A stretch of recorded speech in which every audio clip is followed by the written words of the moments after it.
Welcome to the Khatm al-Quran Majlis of MS Voice. أعوذ بالله من الشيطان الرجيم.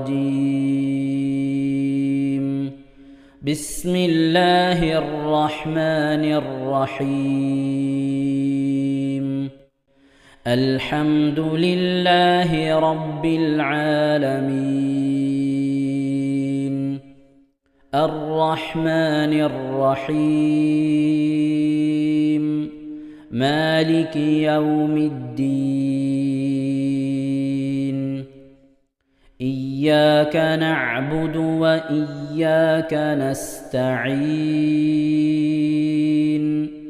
اهدنا الصراط المستقيم. صراط الذين أنعمت عليهم غير المغضوب عليهم ولا الضالين.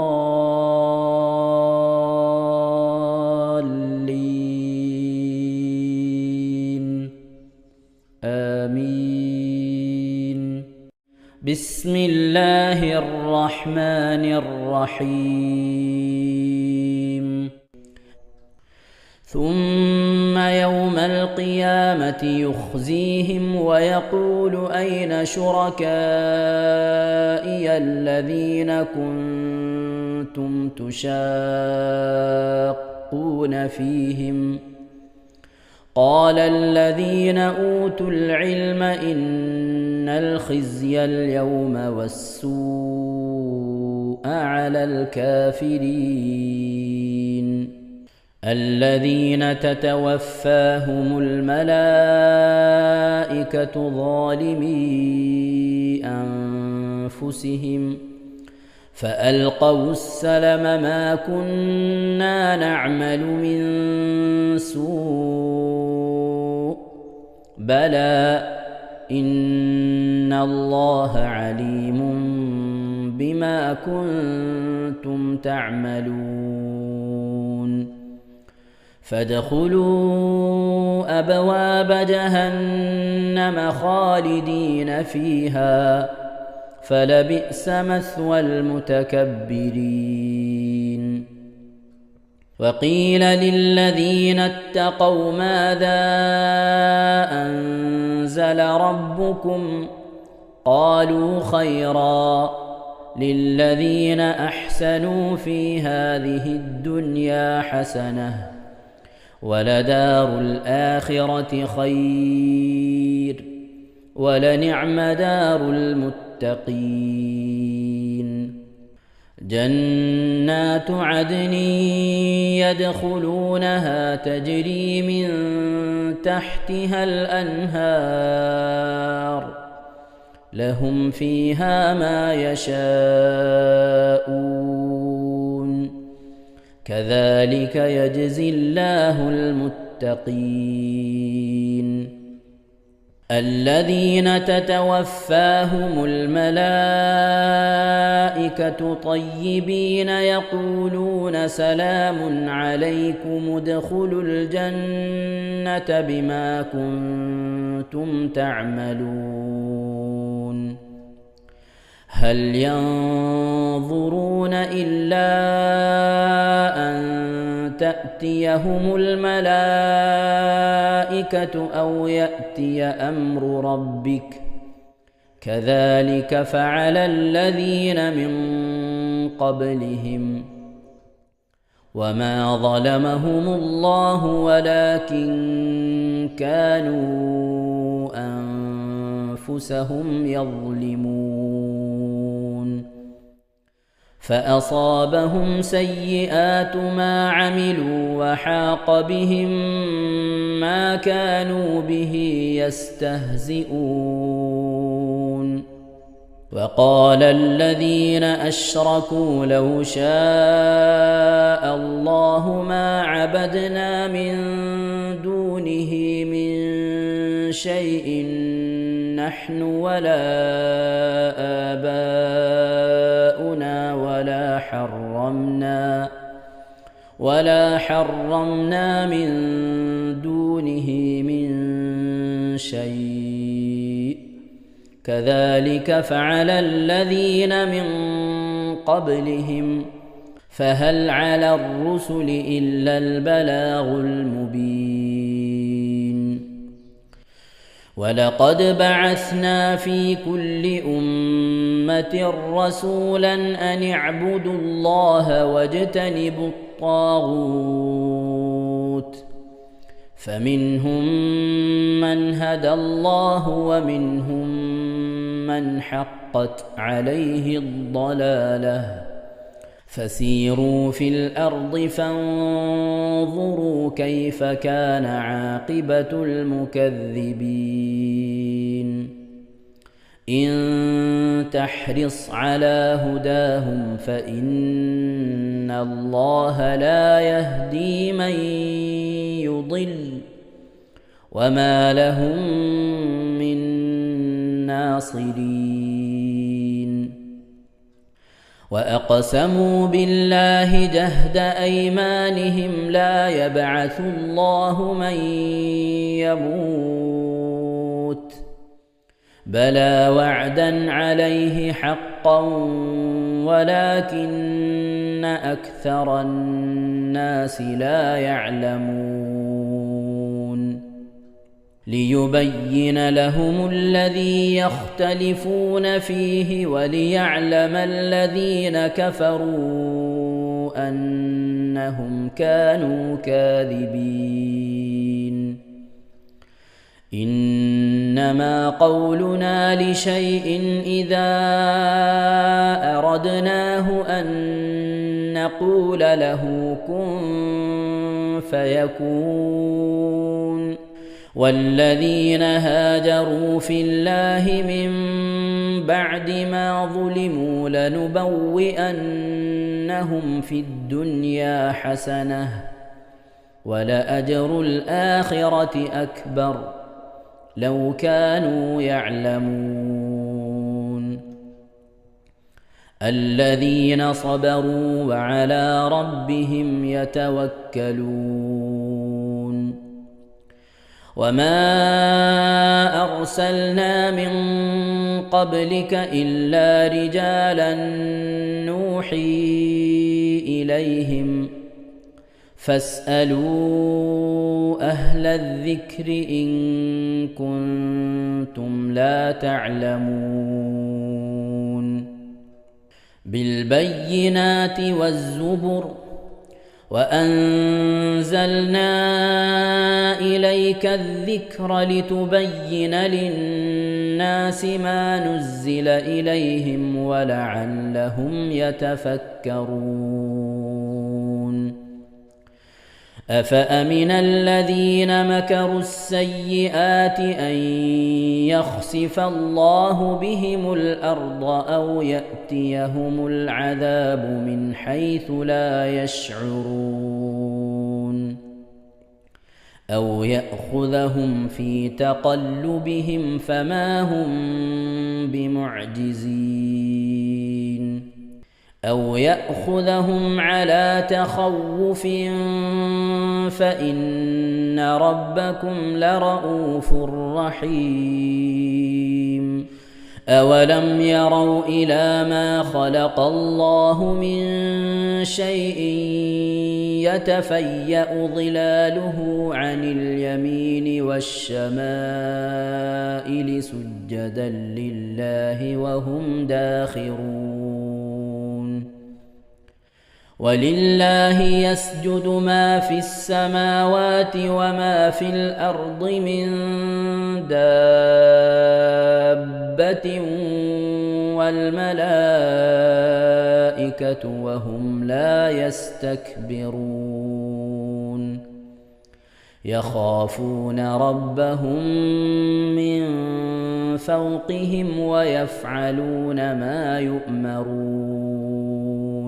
ഇൻഷാ അല്ലാഹ് പ്രിയമുള്ള മുഅ്മിനീങ്ങളെ, ഇവിടെ തിലാവത്തിന്റെ സുജൂദ് ചെയ്യൽ സുന്നത്തുണ്ട്. ഞാൻ തിലാവത്തിന്റെ സുജൂദ് ചെയ്യുന്നു എന്ന് നിയ്യത്ത് ചെയ്ത് അല്ലാഹു അക്ബർ എന്ന് പറഞ്ഞ് കൈകെട്ടി നേരെ ഒരു സുജൂദിലേക്ക് പോവുക. സുജൂദിൽ സജ്ജദ വജ്ഹിയലില്ലദി ഖലഖഹു വഖദ്ദറഹു വശഖ സമഅഹു വബസറഹു ബിഹൗലിഹി വഖുവ്വതിഹി ഫതബാറകല്ലാഹു അഹ്സനുൽ ഖാലിഖീൻ എന്നുള്ള ദിക്ർ ഒരു വട്ടം ചൊല്ലുക. അത് അറിയുന്നവർ അത് ചൊല്ലുക, അല്ലെങ്കിൽ സുബ്ഹാന റബ്ബിൽ അഅല വബിഹംദിഹി എന്ന് ചൊല്ലുക. അതിനുശേഷം അല്ലാഹു അക്ബർ എന്ന് പറഞ്ഞ് എഴുന്നേറ്റ് അത്തഹിയാത്തിനിരിക്കുന്നത് പോലെ ഇരുന്ന ശേഷം അസ്സലാമു അലൈക്കും വറഹ്മത്തുള്ളാഹ് എന്ന് വലഭാഗത്തേക്കും അസ്സലാമു അലൈക്കും വറഹ്മത്തുള്ളാഹ് എന്ന് പറഞ്ഞ് ഇടഭാഗത്തേക്കും സലാം ഇട്ടുക. ഇങ്ങനെയാണ് തിലാവത്തിന്റെ സുജൂദ് ചെയ്യേണ്ടത്. ഇൻഷാ അല്ലാഹ് എല്ലാവരും വീഡിയോ സ്റ്റോപ്പ് ചെയ്ത് തിലാവത്തിന്റെ സുജൂദ് ചെയ്ത ശേഷം ഇൻഷാ അല്ലാഹ് വീഡിയോ പ്ലേ ചെയ്ത് ഖുർആൻ ഓതുക ബാക്കി.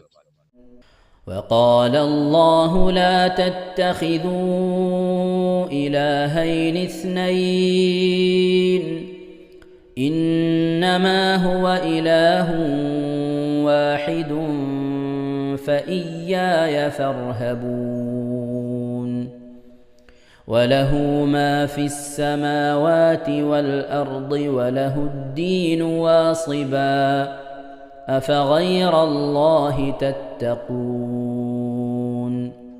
وما بكم من نعمة فمن الله ثم إذا مسكم الضر فإليه تجأرون ثم إذا كشف الضر عنكم إذا فريق منكم بربهم يشركون ليكفروا بما آتيناهم فتمتعوا فسوف تعلمون ويجعلون لما لا يعلمون نصيبا مما رزقناهم تالله لتسألن عما كنتم تفترون ويجعلون لله البنات سبحانه ولهم ما يشتهون وإذا بشر أحدهم بالأنثى ظل وجهه مسودا وهو كظيم يتوارى من القوم من سوء ما بشر به أيمسكه على هون أم يدسه في التراب ألا ساء ما يحكمون للذين لا يؤمنون بالآخرة مثل السوء ولله المثل الأعلى وهو العزيز الحكيم ولو يؤاخذ الله الناس بظلمهم ما ترك عليها من دابة ولكن يؤخرهم إلى أجل مسمى فإذا جاء أجلهم لا يستأخرون ساعة ولا يستقدمون ويجعلون لله ما يكرهون وتصف ألسنتهم الكذب أن لهم الحسنى لا جرم أن لهم النار وأنهم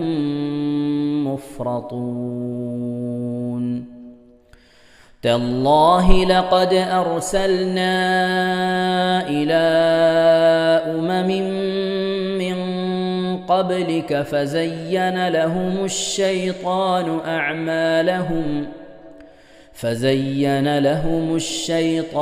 أعمالهم فهو وليهم اليوم ولهم عذاب أليم وما أنزلنا عليك الكتاب إلا لتبين لهم الذي اختلفوا فيه وهدى ورحمة لقوم يؤمنون صدق الله العظيم. അള്ളാഹു സുബ്ഹാനഹു വ തആല നാം ഓതിയ പരിശുദ്ധമായ ഖുർആൻ ഷരീഫിനെ നമ്മിൽ നിന്ന് സ്വീകരിക്കട്ടെ. എന്തെങ്കിലും പാകപ്പിഴകളൊക്കെ വന്നു പിന്നെ അള്ളാഹു വിട്ടുപുറത്ത് മാപ്പാക്കി നൽകി അനുഗ്രഹിക്കട്ടെ. ഇതൊക്കെ നാളെ നമ്മുടെ ഖബറിലേക്ക് ഉപകരിക്കുന്ന സൽക്രമമായി അള്ളാഹു സ്വീകരിക്കട്ടെ. പരിശുദ്ധ ഖുർആൻ്റെ അഹ്ലുകാരെ അള്ളാഹു നമ്മെ ഇവരെയും ഉൾപ്പെടുത്തി അനുഗ്രഹിക്കട്ടെ. ഖുർആനുമായി കൂടുതൽ ബന്ധപ്പെടുവാനും പരിശുദ്ധമായ ഖത്മുകൾ ധാരാളം ഓതുവാനൊക്കെ അള്ളാഹു നമുക്ക് തൗഫീഖ് നൽകട്ടെ. ആമീൻ യാ റബ്ബൽ ആലമീൻ. പ്രിയമുള്ള മുഅ്മിനീങ്ങളെ, എന്തൊക്കെയാണ് വിശേഷങ്ങൾ? എല്ലാവർക്കും സുഖം തന്നെയല്ലേ? അള്ളാഹു സുബ്ഹാനഹു വ തആല ഇഹത്തിലും പരത്തിലും നമുക്കൊക്കെ സുഖവും സന്തോഷമൊക്കെ നൽകി അനുഗ്രഹിക്കട്ടെ. ആമീൻ യാ റബ്ബൽ ആലമീൻ. മുഅ്മിനീങ്ങളെ, ഖദീജ ഉമ്മ വേങ്ങര, അവരുടെ ഉമ്മാൻ്റെ ആണ്ടാണ്. അവരുടെ ഭർത്താവും മരണപ്പെട്ടു പോയിട്ടുണ്ട്. രണ്ടത്താണി ഹംസ എന്ന് പറയും, വലിയ പാട്ടുകാരനൊക്കെയാണ്. അതുപോലെ തന്നെ കുടുംബത്തിൽ നിന്ന് മരണപ്പെട്ടു പോയവർക്കൊക്കെ വേണ്ടി പ്രത്യേകം ദ്വാരക്കെന്ന് പറഞ്ഞിട്ടുണ്ട്. ഹദിയ അയച്ചിട്ടുണ്ട്. 50,000 ദിക്ർ, 50,000 സലാത്ത്, 50,000 ഇസ്തിഗ്ഫാർ, അതുപോലെ സൂറത്തുൽ ഇഖ്ലാസും ഒക്കെ പാരായണം ചെയ്തിട്ടുണ്ട്. പ്രത്യേകം ദ്വാരക്കെന്ന് പറഞ്ഞിട്ട് അള്ളാഹു സുബ്ഹാനഹു വ തആല അവർ ചെല്ലിയ ദിക്ർ സ്വലാത്തും ഒക്കെ അള്ളാഹു കബൂൽ ചെയ്യട്ടെ. എന്തെങ്കിലും പാകപ്പെടുവാൻ വന്നു പറ്റും അള്ളാഹു വിട്ടുപുറത്ത് മാപ്പാക്കി നൽകി അനുഗ്രഹിക്കട്ടെ. ഖബറിലേക്ക് ഉപകരിക്കുന്ന സൽക്കർമ്മമായി അള്ളാഹു അതിനെ സ്വീകരിച്ച് അനുഗ്രഹിക്കട്ടെ.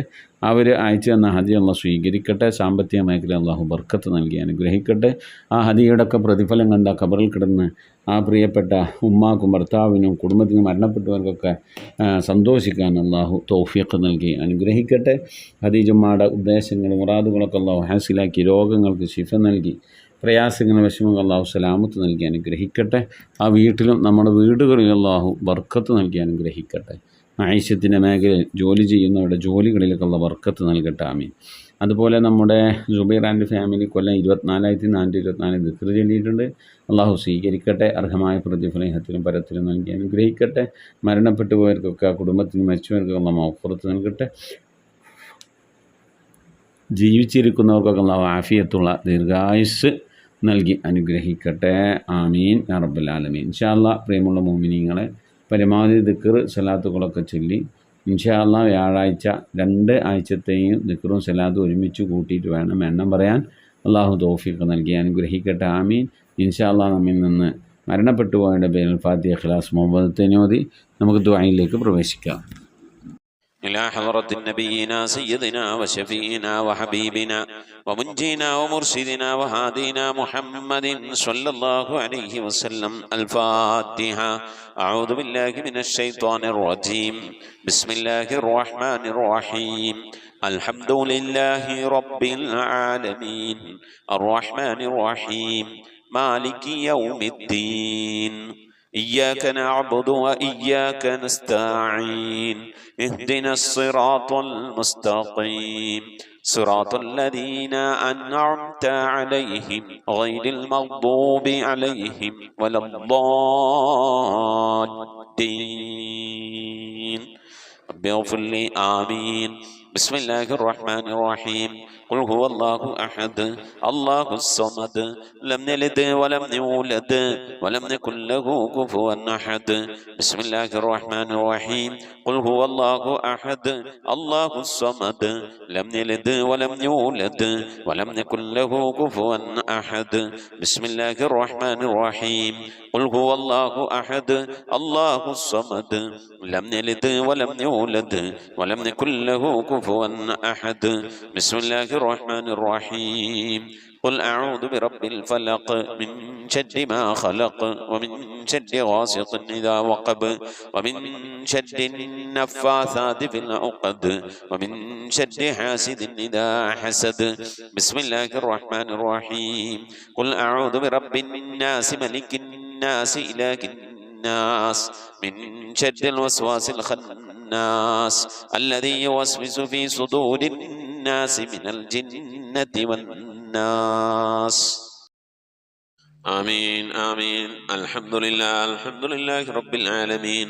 اللهم صل على سيدنا محمد وعلى آل سيدنا محمد صلاة تنجينا بها من جميع الأهوال والبليات، وتسلمنا بها من جميع الأسقام والآفات، وتذكرنا بها من جميع السيئات، وتغفر لنا بها جميع الخطيئات، وتقضي لنا بها جميع الحاجات، وترفعنا بها عندك على الدرجات، وتبلغنا بها أقصى الغايات من جميع الخيرات في الحياة وبعد الممات. اللهم إنا نتوسل إليك باسمك العظيم وبجاه نبيك الكريم ووليك العظيم أن تغفر عنا الذنوب وتستر العيوب وتحسن الأخلاق وتوسع الأرزاق وتشفي الأسقام وتعافي الآلام، وأن تدفع عنا ونحل بلدنا وبيتنا هذا السم الناقع والداء القامع والوباء القاتل إنك مجيب سامع، وأن تصرف عنا الطاعون والبلاء وتعصمنا من ذلك أهلك والوباء، وتحجبنا بنورك من شد عدونا وشد الملعون ومن شد الوباء والطاعون. اللهم لا تؤاخذنا بسوء أفعالنا ولا تهلكنا بخطايانا. اللهم إنا نسألك أن تعيذنا من عذاب القبر وتؤمننا من الفزع الأكبر وتنجينا عن دار البوار وتسكننا الفردوس من دار القرار. പടച്ചവനെ ലോകരക്ഷിതാവായ അർഹമുറാഹിമായ അല്ലാഹ്, ഞങ്ങൾ ഓതിയതായ പരിശുദ്ധമായ ഖുർആൻ ശരീഫ് ഞങ്ങൾ നിന്ന് സ്വീകരിക്കണേ റഹ്മാനെ. അല്ലാഹുവേ, ഞങ്ങൾ ചെയ്യുന്ന എല്ലാ സൽക്കർമ്മങ്ങളും നീ കബൂലാക്കണേ അല്ലാഹ്. ഞങ്ങൾ ഖുർആൻ ഓതുന്നത്, ദിക്ർ ചൊല്ലുന്നത്, സ്വലാത്ത് ചൊല്ലുന്നത്, ഫർദ് നമസ്കരിക്കുന്നത്, സുന്നത്ത് നമസ്കരിക്കുന്നത്, സദഖ ചെയ്യുന്നത്, റബ്ബേ നോമ്പ് നോൽക്കുന്നത്, ഇങ്ങനെ തുടങ്ങി അല്ലാഹുവേ നീ ഇഷ്ടപ്പെടുന്ന എന്തെല്ലാം കാര്യങ്ങൾ ഞങ്ങൾ ചെയ്യുന്നുണ്ട് അതൊക്കെ നീ കബൂലാക്കണേ റഹ്മാനെ. അതിൽ വന്നു പോകുന്ന തെറ്റുകുറ്റങ്ങളൊക്കെ വിട്ടുപുറത്ത് മാപ്പാക്കണേ അല്ലാഹ്. ഇതൊക്കെ നാളെ ഞങ്ങൾ ഖബറിലേക്ക് ഉപകരിക്കുന്ന സൽക്കർമ്മമാക്കണേ റഹ്മാനെ. അല്ലാഹുവേ, അതിൻ്റെയൊക്കെ സവാബിനെ പ്രതിഫലത ഹബീബായ പ്രവാചകൻ മുത്ത് മുഹമ്മദ് മുസ്തഫ സല്ലല്ലാഹു അലൈഹി വസല്ലം തങ്ങളെ ഹദ്റത്തിലേക്ക് എത്തിക്കണേ അല്ലാഹ്. പുന്നാര ഹബീബിന്റെ ശഫാഅത്ത് ലഭിക്കുന്നവരുടെ കൂട്ടത്തിൽ ഞങ്ങളെ ഉൾപ്പെടുത്തണേ അല്ലാഹ്. എല്ലാ അമ്പിയാക്കൾ മുർസലീങ്ങൾ അവരെ അനുചരന്മാരെല്ലാം അമ്പിയാക്കൾ മുർസലീങ്ങളെ ഹദ്റത്തിലേക്ക് എത്തിക്കണേ അല്ലാഹ്. അല്ലാഹുവേ, അസ്ഹാബുൽ ബദരീങ്ങളെ ഹുദീങ്ങളെ ഖദ്ദഖീങ്ങളെ ഹുനൈനീങ്ങളെ തബൂഖീങ്ങളുടെ എല്ലാ സഹാബത്തെ കിറാമിന്റെ ഹദ്റത്തിലേക്കും എത്തിക്കണേ അല്ലാഹ്. റഹ്മാനായ റബ്ബേ, എല്ലാ ഔലിയാക്കളും സ്വാലിഹീങ്ങളും സജ്ജനങ്ങളും മശായിഖന്മാർ ഖൈറിന്റെ അഹ്ലുകാർ ശുഹദാക്കൾ സുദ്ദീഖീങ്ങളുടെ ഒക്കെ ഹദ്റത്തിലേക്ക് എത്തിക്കണേ അല്ലാഹ്. റബ്ബേ, പ്രത്യേകിച്ച് ഞങ്ങൾ സിയാറത്ത് ചെയ്തിട്ടുള്ളതായ നിന്റെ മഹാന്മാരായ ഔലിയാക്കൾ സ്വാലിഹീങ്ങളൊക്കെ ഹദ്റത്തിലേക്ക് എത്തിക്കണേ അല്ലാഹ്. ഈ ഖത്മുൽ ഖുർആൻ മജ്ലിസിൽ പങ്കെടുത്തുകൊണ്ട് ഈ ദുആക്ക് ആമീൻ പറയുന്ന എൻ്റെ പ്രിയപ്പെട്ട ഉമ്മമാരും ഉപ്പമാരുള്ള ഓരോ മഹല്ലിലെയും ഓരോ വീട്ടിലെയും പരിസരത്തുള്ള പരിസരത്തും അന്ത്യവിശ്രമങ്ങളുള്ള എല്ലാ മഹാന്മാരുടെ ഔലിയാക്കളുടെ ഒക്കെ ഹദ്റത്തിലേക്ക് എത്തിക്കണേ അല്ലാഹ്. റബ്ബേ, അവരുടെയൊക്കെ ദറജകളെ നിവർത്തി കൊടുക്കണേ റബ്ബേ. അവരുടെയൊക്കെ ഹക്ക് ജാഹ് ബറക്കത്ത് കൊണ്ട് ഞങ്ങളൊക്കെ ആക്കിബത് നന്നാക്കി തരണേ അല്ലാഹ്. ഈമാൻ സലാമത്തിലാക്കി തരണേ റഹ്മാനെ. ലോക വിജയങ്ങൾ ഉൾപ്പെടുത്തി അനുഗ്രഹിക്കണേ അല്ലാഹ്. പടച്ചവനെ, ലോകരക്ഷിതാവായ റഹ്മുറാഹിമായ അല്ലാഹുവിൻ്റെയൊക്കെ ബർക്കത്ത് കൊണ്ട് ഞങ്ങളുടെയൊക്കെ ദോഷങ്ങൾ വിട്ടുപുറത്ത് മാപ്പാക്കി തരണേ അല്ലാഹ്. ഞങ്ങളെ ഹൃദയം നന്നാക്കി തരണേ അല്ലാഹ്. സ്വഭാവം നന്നാക്കി തരണേ അല്ലാഹ്. ദുനിയാവിലും ആഖിറത്തിലും ഞങ്ങളെ നീ വശലാക്കല്ലേ അല്ലാഹ്. റഹ്മാനായ റബ്ബേ, ദുനിയാവിലും ആഖിറത്തിലും വശലാകുന്ന പ്രവർത്തനങ്ങളിൽ നിന്നൊക്കെ ഞങ്ങളെ നീ കാക്കണേ അല്ലാഹ്. ശൈത്വാനിയത്തിന്റെ ഉപദ്രവങ്ങളിൽ നിന്ന് കാക്കണേ അല്ലാഹ്. ശൈത്വാനിയത്തിന്റെ ദുർബോധനങ്ങളിൽ നിന്ന് കാക്കണേ അല്ലാഹ്. ദുഷിച്ച ചിന്തകളിൽ നിന്ന്, പ്രവർത്തനങ്ങളിൽ നിന്ന്, സ്വഭാവങ്ങളിൽ നിന്നൊക്കെ കാക്കണേ റഹ്മാനെ. അല്ലാഹു, അത്തരം പ്രവർത്തനങ്ങളിൽ പെട്ടുകൊണ്ട് മോശമായി കൊണ്ടിരിക്കുന്ന മക്കളുണ്ട്, ഭാര്യമാരുണ്ട്, ഉപ്പമാരുണ്ട്, സഹോദരന്മാരുണ്ട്, സഹോദരിമാരുണ്ട്. എല്ലാവർക്കും നീ സലാമത്ത് നൽകി അനുഗ്രഹിക്കണേ അല്ലാഹ്. ഇസ്സത്ത് നൽകണേ അല്ലാഹ്. ദുആ കൊണ്ട് വസിയ്യത്ത് ചെയ്തവരുടെ മുറാദുകൾ ഹാസിലാക്കി നൽകണേ അല്ലാഹ്. റഹ്മാനായ റബ്ബേ, ഞങ്ങളൊക്കെ മഈശത്തിന് മേഖലയിൽ ബർക്കത്ത് നൽകണേ അല്ലാഹ്. സാമ്പത്തിക അഭിവൃദ്ധി നൽകി അനുഗ്രഹിക്കണേ അല്ലാഹ്. കടം കൊണ്ടൊക്കെ വിഷമിക്കുന്നവരുടെ വീട്ടാനുള്ള തൗഫീഖ് നൽകണേ അല്ലാഹ്. മക്കളില്ലാത്തവരുണ്ട്, വിവാഹം നടക്കാത്തവരുണ്ട്, ഖൈറിന്റെ വഴികൾ തുറന്നു നൽകണേ അല്ലാഹ്. റബ്ബേ, ഞങ്ങളൊക്കെ മഈശത്തിന്റെ മേഖലയിലുള്ള ഖൈറും ബറക്കത്തും നൽകി അനുഗ്രഹിക്കണേ അല്ലാഹ്. അല്ലാഹുവേ, പല സന്ദർഭങ്ങളിൽ ദുആ കൊണ്ട് വസിയ്യത്ത് ചെയ്ത് നല്ല പ്രിയപ്പെട്ട ഉപ്പമാർ, ഉമ്മമാർ, സഹോദരി സഹോദരന്മാർ എല്ലാവരെയും നീ ഖബൂലാക്കണേ അല്ലാഹ്. എല്ലാവരുടെയും മുറാദുകൾ ഹാസിലാക്കണേ അല്ലാഹ്. എല്ലാവരുടെയും രോഗങ്ങൾക്ക് ശിഫ നൽകണേ അല്ലാഹ്. റബ്ബേ, ഞങ്ങളുടെ എല്ലാവരുടെയും മനസ്സിൻ്റെ ഉള്ളിൻ്റെ ഉള്ളിൽ ഉള്ളിലുള്ള വേദനകൾ, വിഷമങ്ങൾ, ആവലാദികൾ, പ്രയാസങ്ങൾ, ദുഃഖങ്ങൾ, ദുരിതങ്ങൾ അല്ലാഹുവേ അതൊക്കെ നിനക്കറിയാമല്ലോ റഹ്മാനെ. ഒക്കെ നീ ഖൈറിലും സന്തോഷത്തിലുമാക്കണേ അല്ലാ. റബ്ബേ ഖത്മുൽ ഖുർആൻ മജ്ലിസിൽ പങ്കെടുത്തുകൊണ്ട് ദുആക്ക് വേണ്ടി ഇരിക്കുന്ന എൻ്റെ പ്രിയപ്പെട്ട ഉപ്പമാർ, ഉമ്മമാർ, സഹോദരി സഹോദരന്മാർ, മനസ്സിൽ എന്തെല്ലാം പ്രയാസങ്ങൾ, വിഷമങ്ങളാണുള്ളത് നിനക്കറിയാമല്ലോ റബ്ബേ. ജീവിതത്തിൽ എന്തെല്ലാം വിഷമങ്ങളാണ് സഹിക്കുന്നത് നിനക്കറിയാമല്ലോ റഹ്മാനെ. എന്തെല്ലാം രോഗങ്ങൾ കൊണ്ട് പ്രയാസപ്പെടുന്നവരാണ് നിനക്കറിയാമല്ലോ അല്ലാ. എല്ലാത്തിനും നീ സലാമത്ത്, സമാധാനം, ശിഫാ നൽകി അനുഗ്രഹിക്കണേ അല്ലാ. റബ്ബേ ഞങ്ങളെ മക്കളൊക്കെ നീ സാലിഹീങ്ങളാക്കണേ അല്ലാ. ദീനുള്ള മക്കളാക്കണേ അല്ലാ. ഖബറിലേക്ക് ഉപകരിക്കുന്ന മക്കളാക്കണേ അല്ലാ. പള്ളിയുമായി ബന്ധപ്പെടുന്ന മക്കളാക്കണേ അല്ലാ. റഹ്മാനായ റബ്ബേ അല്ലാഹുവേ മഖ്ബൂലും മബ്റൂറുമായ ഹജ്ജും ഉംറയും മർദിയായ സിയാറത്തൊക്കെ ചെയ്യാനുള്ള തൗഫീഖ് നൽകണേ അല്ലാ. റബ്ബേ ഞങ്ങളോട് ഓതിയതിൻ്റെ ചൊല്ലിയതിൻ്റെ ഒരുമിച്ച് കൂടിയതിൻ്റെ ഒക്കെ പ്രതിഫലത്തെ ഞങ്ങൾ ഉമ്മ വഴിക്കും ഉപ്പ വഴിക്കും കൂട്ടുകുടുംബാദികളും ബന്ധുമിത്രാദികളും മരിച്ചുപോയ എല്ലാവരുടെയും ഖബറിടത്തിലേക്ക് എത്തിക്കണേ അല്ലാ. അവിടെ നാളെ ഞങ്ങളൊക്കെ ഖബർ നീ സന്തോഷത്തിനും റാഹത്തിനുമാക്കണേ അല്ലാ. അല്ലാഹുവേ നിന്റെ മഹൽ ഫദ്ൽ കൊണ്ടല്ലാ ഞങ്ങളിൽ നിന്ന് മരണപ്പെട്ടു പോയവർ അവരുടെ ഖബറിടത്തിലേക്ക് എന്തെങ്കിലും മക്കളായ ഞങ്ങൾ ഭാര്യമാരാകുന്നു, ഞങ്ങൾ ഭർത്താക്കന്മാരാകുന്നു, ഞങ്ങൾ എന്തെങ്കിലും സൽക്കർമ്മങ്ങൾ ചെയ്യുന്നുണ്ടോ എന്ന് കാത്തിരിക്കുന്നവരാണ്. അല്ലാഹുവേ ഞങ്ങൾ ദിവസവും ഖുർആനോദി അവരുടെ ഹദ്റത്തിലേക്ക് ഹദിയ ചെയ്യുന്നുണ്ട്. പലവരും മരണപ്പെട്ടു പോയവരുടെ ഹദ്റത്തിലേക്ക് സ്വതക്കകൾ നൽകി, ഹദിയകൾ നൽകി, സമ്പത്ത് നൽകി, ദുആ കൊണ്ട് വസിയ്യത്ത് ചെയ്യുന്നവരുണ്ട്. റഹ്മാനായ റബ്ബേ മരണപ്പെട്ടവരെ ആണ്ടാകുമ്പോൾ ഖുർആനോദി, ഖത്മോദി, അതുപോലെ തന്നെ ദിക്ർ, സ്വലാത്തുകൾ ചൊല്ലി, മൗലൂദ് ചൊല്ലി ദുആ ചെയ്യുന്നവരുണ്ട്. എല്ലാവരെയും നിനക്കറിയാമല്ലോ റഹ്മാനെ. എല്ലാവരുടെയും മുറാദുകൾ ഹാസിലാക്കണേ അല്ലാ. ആ മരണപ്പെട്ടവരുടെ ഖബറിടത്തിലേക്ക് അതിൻ്റെയൊക്കെ പ്രതിഫലം കണ്ടുകൊണ്ട് ആ ഖബറിൽ കിടന്ന് സന്തോഷിക്കാൻ അവർക്കൊക്കെ നീ തൗഫീഖ് നൽകണേ അല്ലാ. റഹ്മാനായ റബ്ബേ മരിക്കുന്നതിന്റെ മുമ്പ് ഹബീബായ പ്രവാചകൻ മുത്ത് മുഹമ്മദ് മുസ്തഫ സല്ലല്ലാഹു അലൈഹി വസല്ലം തങ്ങളെ വജൂ ശരീഫ് കണ്ടുകൊണ്ട് സന്തോഷിച്ച് സ്വർഗം കണ്ട് ലാ ഇലാഹ ഇല്ലല്ലാഹ് എന്ന കലിമത്ത് തൗഹീദ് ഉച്ചരിച്ചുകൊണ്ട് ഒരു വെള്ളിയാഴ്ച രാവിലെ ഒരു വെള്ളിയാഴ്ച പകലിലോ ഈ ദുനിയാവിൽ നിന്ന് വിട പറയാൻ നീ ഞങ്ങൾക്ക് തൗഫീഖ് നൽകണേ അല്ലാ. ഞങ്ങളെ സക്കറാത്ത് എളുപ്പമാക്കി തരണേ അല്ലാ. മരണം നന്നാക്കി തരണേ അല്ലാ. സാലിഹീങ്ങളിൽ ദുനിയാവിൽ നിന്ന് വിട പറയും പോലെ വിട പറയാനുള്ള ഭാഗ്യം നൽകി അനുഗ്രഹിക്കണേ അല്ലാ. بحق محمد صلى الله عليه وسلم وآل محمد صلى الله عليه وسلم وصحاب محمد صلى الله عليه وسلم. ربنا آتنا في الدنيا حسنة وفي الآخرة حسنة وقنا عذاب النار. آمين برحمتك يا أرحم الراحمين. صلى الله تعالى وسلم على خير خلق سيدنا محمد وآله وصحبه أجمعين. سبحان ربك رب العزة عما يصفون وسلام على المرسلين والحمد لله رب العالمين. പ്രിയമുള്ള മുഅ്മിനീങ്ങളെ, പരമാവധി ദിക്ർ സലാത്തുകളൊക്കെ ചൊല്ലി ഇൻഷാ അല്ലാഹ് അവിടെ എണ്ണം വെക്കണം. വ്യാഴാഴ്ച മജ്ലിസിലേക്ക് അറിയിക്കണം. അല്ലാഹു കബൂലാക്കട്ടെ. ഉസീകും ബിദ്ദുആ. അസ്സലാമു അലൈക്കും വറഹ്മത്തുള്ളാഹി വബറകാതുഹു.